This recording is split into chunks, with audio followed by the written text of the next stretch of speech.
Salutations! It is Monday, October 10th. This week, our theme is going to be an aspect of language. Hopefully, it will proceed more smoothly than last week. My aspect of language is sophisticated terminology. For you see, while some would view an extensive vocabulary as meretricious and dubious, there are those of us who see a prodigious terminology as an overwhelming nonpareil. And for those of you who aren't walking dictionaries, some people think big words are unnecessary, while others enjoy using them. Personally, I enjoy using big words, since they can at least create the illusion of my intelligence. However, I am aware that the majority of English speakers wouldn't have a clue what I meant in my first convoluted sentence, even though the words I used then are every bit as legitimate as the words I'm speaking right now. You see, I pride myself in my command of formal, confusing, and fantastically polysyllabic verbiage. I suspect my fascination with such elocution originates from my fictional role models.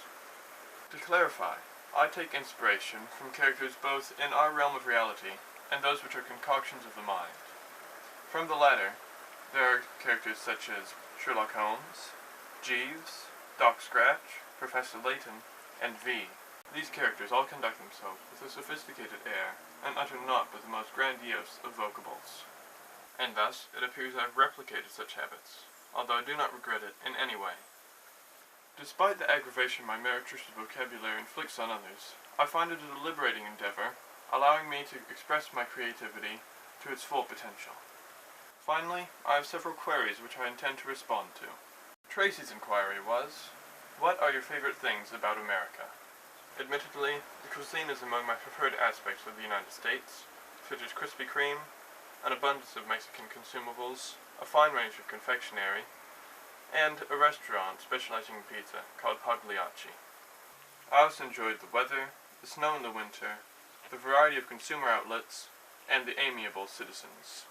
As for this ain't a scenes question, yes, I do reside on what some may refer to as a farm. It is a measly 11 acres, but that's enough to raise a few ovine and poultry. And that, audience, concludes my video for this week. I shall see you next week. I wish good fortune to my fellow video content creators this week, and hope for a week which adheres slightly more closely to the theme. Good day.